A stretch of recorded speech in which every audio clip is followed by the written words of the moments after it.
नमस्कार दोस्तों, स्वागत है आपका हमारे YouTube चैनल पूजा सेवन स्टोरीज में। जय श्री कृष्ण। प्रिय भक्तों, आपका दिल से स्वागत है हमारे आध्यात्मिक परिवार में। क्या आपने कभी सोचा है कि ईश्वर हमसे रोज मिलने आते हैं? हाँ, वही ईश्वर जिन्हें हम मंदिरों में ढूंढते हैं, जिनके लिए व्रत करते हैं, पूजा करते हैं, जिन्हें पाने की चाह में पूरी जिंदगी बिता देते हैं। लेकिन क्या यह संभव है कि वह हमारे बहुत पास हैं? इतना पास कि हम उन्हें रोज देख भी रहे हैं लेकिन पहचान नहीं पा रहे। ईश्वर हर दिन हमारी जिंदगी के रूप में हमारे सामने होते हैं, पर सवाल ये है, क्या हम उन्हें पहचानने के लिए तैयार हैं?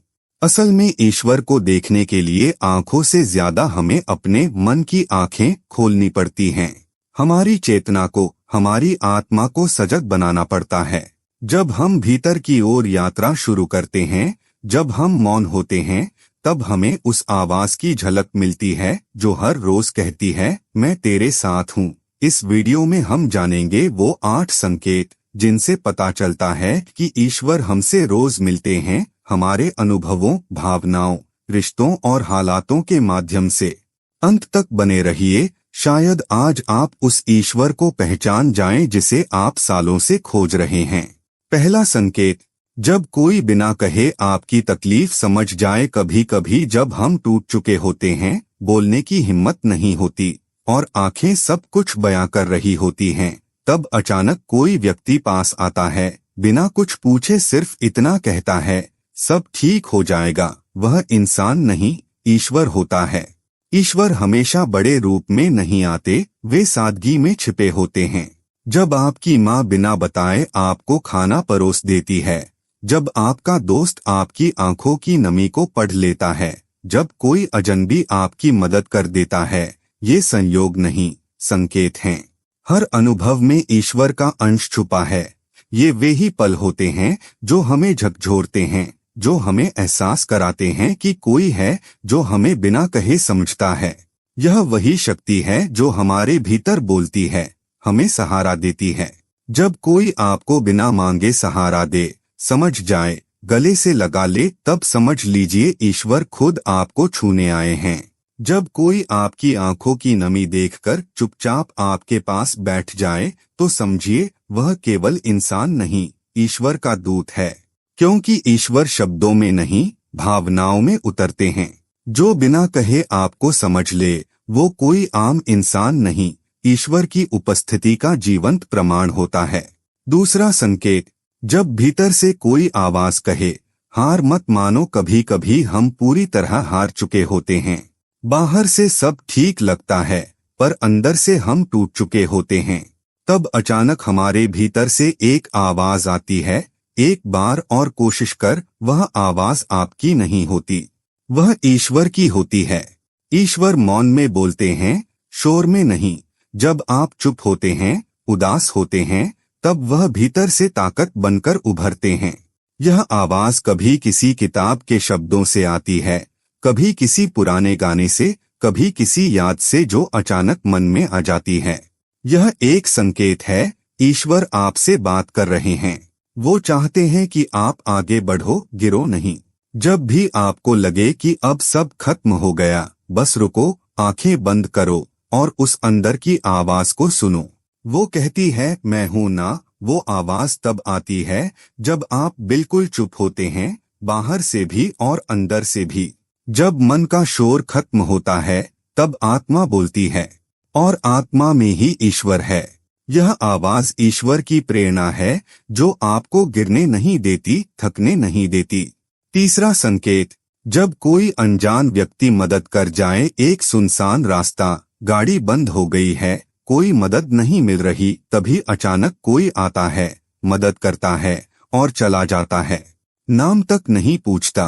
क्या आपने कभी सोचा वह कौन था?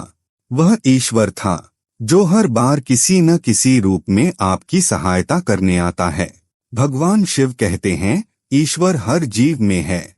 यानी जब कोई अनजान आपके लिए दरवाजा खोलता है, ट्रैफिक में आपको निकलने देता है, या बिना स्वार्थ आपकी मदद करता है, वह ईश्वर का ही अंश है। हम अक्सर सोचते हैं कि ईश्वर केवल मंदिर में मिलेंगे, लेकिन वह उन अनजान चेहरों में मिलते हैं जो बिना किसी कारण हमारी मदद करते हैं। ईश्वर हर उस जगह होते हैं जहां करुणा, सेवा और प्रेम होता है। जब कोई अजनबी आपके लिए रुकता है, तब समझिए ईश्वर ने आपके लिए कोई रास्ता चुना है। कभी कभी तो ऐसा भी होता है कि मदद करने वाला दोबारा कभी नहीं दिखता। वो आते हैं, मदद करते हैं और चले जाते हैं जैसे कोई प्रकाश की किरण। यह कोई संयोग नहीं बल्कि संकेत होता है कि ईश्वर ने आपके जीवन में हस्तक्षेप किया है। वो हमें अकेला नहीं छोड़ते। चौथा संकेत, जब आप मौन में भी किसी को महसूस करते हैं, कभी किसी शांत जगह बैठकर अचानक एक शांति सी महसूस होती है, जैसे कोई आपके पास है, आपको देख रहा है, आपको समझ रहा है। मौन आत्मा का मंदिर है। उस मौन में जो उपस्थिति है वो ईश्वर की होती है। जब आप ध्यान करते हैं, प्रार्थना में बैठते हैं या सिर्फ शांति से बैठे होते हैं और अचानक भीतर से कुछ हल्का सा स्पंदन होता है, वो ईश्वर है। ईश्वर को देखने के लिए बाहरी आंखें नहीं, अंतर्मन चाहिए। जब आप मौन हो जाते हैं, तब आप उन्हें महसूस करते हैं, एक ऊर्जा के रूप में, एक उपस्थिति के रूप में जो कुछ नहीं कहती लेकिन सब कुछ महसूस करवा देती है। मौन में जब आंखें बंद होती हैं, तो आत्मा की आंखें खुलती हैं, और जब आप भीतर की यात्रा शुरू करते हैं तो ईश्वर से मुलाकात होती है। वहां न कोई भाषा होती है, न कोई रूप, सिर्फ एक अनुभूति। वही मौन की अनुभूति ईश्वर की उपस्थिति होती है। पांचवा संकेत, माफी आसान नहीं होती, खासकर तब जब आपने किसी का भरोसा तोड़ा हो। लेकिन अगर कोई आपको बिना शर्त माफ कर दे तो जान लीजिए वो इंसान नहीं, ईश्वर है। भगवान शिव स्वयं करुणा और क्षमा के प्रतीक हैं। वह सिखाते हैं कि जो माफ करता है वही सच्चा ईश्वरत्व धारण करता है। जब कोई आपको पकड़कर कहता है कोई बात नहीं, इंसान गलती करता है, तो वह आपकी आत्मा को छूता है। वह शब्द नहीं, एक दैवीय अनुभव होता है, और यह अनुभव ईश्वर का साक्षात्कार होता है। माफ करने वाले लोग इस धरती पर ईश्वर के भेजे हुए दूत होते हैं। वे हमें याद दिलाते हैं कि प्रेम, क्षमा और करुणा ही जीवन का सबसे बड़ा धर्म है। माफी देना केवल हिम्मत का नहीं, ईश्वरीय चेतना का कार्य है। जब कोई दिल से माफ करता है तो उसका हृदय ईश्वर का सिंहासन बन जाता है। यह माफ करने की क्षमता आत्मा की सबसे ऊंची अवस्था है। यह वही कर सकता है जो भीतर से ईश्वर को धारण करता है। छठा संकेत, जब आप दूसरों के लिए बिना कारण कुछ अच्छा करते हैं, आप चलते हुए किसी अनजान की मदद करते हैं, किसी जरूरतमंद को खाना दे देते हैं, किसी को खुश कर देते हैं, और उस पल आपको एक सुकून सा महसूस होता है। क्यों? क्योंकि उस समय ईश्वर आपसे होकर काम कर रहे होते हैं। जो तुम्हारे हाथ से किसी की सेवा होती है वह मेरा कार्य होता है। यानी जब आप दूसरों के लिए कुछ अच्छा करते हैं बिना स्वार्थ, तो आप ईश्वर के प्रतिनिधि बन जाते हैं। उस क्षण आपका हृदय खुला होता है और ईश्वर उसमें प्रवेश कर जाते हैं। इसलिए जब भी दिल कहे कि किसी की मदद करो, देर मत करना। वह संकेत है कि ईश्वर आपके माध्यम से किसी को आशीर्वाद देना चाहते हैं। जब भी आपके मन में सेवा का भाव आता है, समझिए वह आपकी आत्मा नहीं, ईश्वर ही हैं जो आपको प्रेरित कर रहे हैं। और जैसे ही आप किसी के लिए कुछ अच्छा करते हैं बिना किसी अपेक्षा के, उसी क्षण आप ईश्वर को अपने कर्मों के माध्यम से जीवित कर देते हैं। सातवां संकेत, जब आप प्रेम में किसी को देखते हैं, ईश्वर दिखते हैं। जब आपकी दृष्टि में प्रेम होता है तो हर चेहरा ईश्वर बन जाता है। भगवान शिव कहते हैं, प्रेम ही ईश्वर की भाषा है। आपने देखा होगा, जब आप किसी को सच्चे दिल से देखते हैं, कोई बच्चा, कोई पशु, कोई बुजुर्ग, तो आपके अंदर एक अलग सी भावना जागती है। वह भावना केवल भावना नहीं, वह साक्षात ईश्वर का अनुभव होती है। प्रेम में डूबा हुआ हृदय ईश्वर का सबसे प्रिय स्थान होता है। जब आप स्नेह से किसी को देखते हैं, बिना अपेक्षा, बिना स्वार्थ, तब आप उस व्यक्ति में नहीं, उसमें बसे ईश्वर को देख रहे होते हैं। प्रेम की दृष्टि ईश्वर की दृष्टि होती है।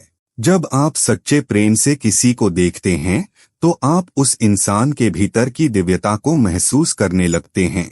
हर बार जब आप प्रेम से देखेंगे तब आप पाएंगे कि ईश्वर हर मुस्कान, हर आंसू, हर स्पंदन में समाया है। 8वां संकेत, जब आपकी आत्मा कहे मैं अकेला नहीं हूँ। कभी कभी जब आप अकेले होते हैं, कोई नहीं होता पास, लेकिन फिर भी एक भावना आती है कि कोई है जो मुझे देख रहा है, जो मुझे समझ रहा है। वो कोई ईश्वर होते हैं। डर तब लगता है जब हम खुद से कट जाते हैं, और ईश्वर तब दिखते हैं जब हम खुद से जुड़ जाते हैं। आप जब रात में अकेले सो रहे हों, जब मुश्किल में हों, जब रो रहे हों और अचानक एक सुकून सा आ जाए, वह ईश्वर की उपस्थिति होती है। वो आपको कहना चाहते हैं, मैं हूँ तेरे साथ, डर मत। ईश्वर हमें अकेले कभी नहीं छोड़ते, बस हम ही उनके होने को भूल जाते हैं। जब आप खुद से जुड़ जाते हैं तभी आपको एहसास होता है कि आप कभी अकेले नहीं थे।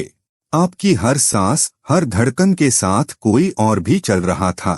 वह ईश्वर है जो नजर नहीं आता लेकिन हमेशा साथ रहता है। बस ध्यान दीजिए, वह यही है।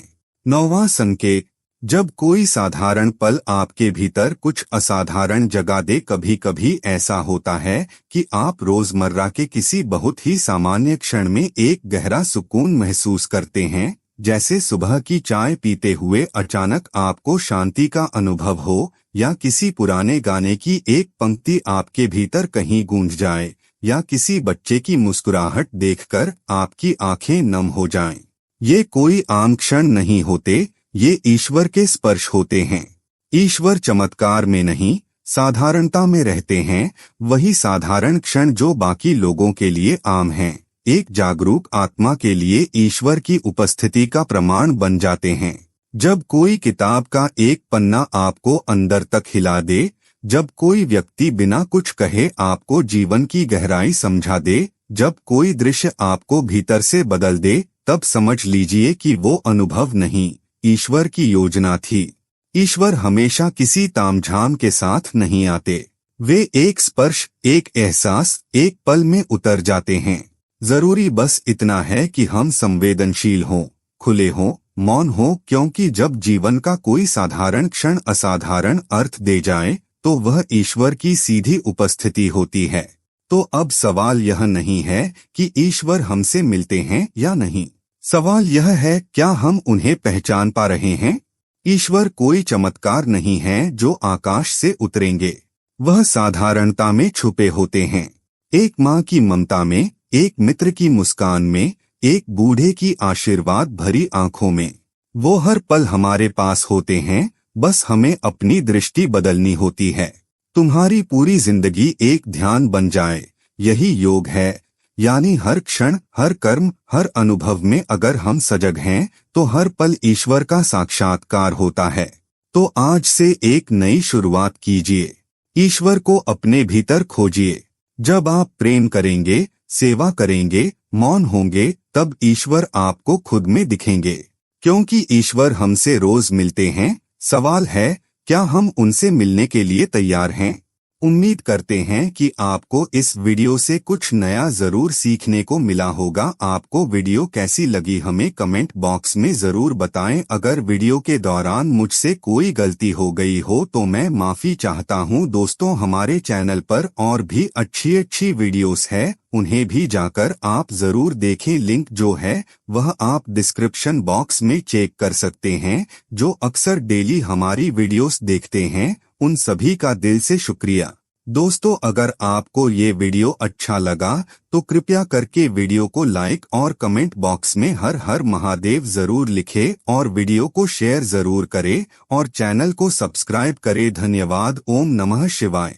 यहाँ यह बताना जरूरी है कि हम किसी भी तरह की मान्यता, जानकारी की पुष्टि नहीं करते हैं।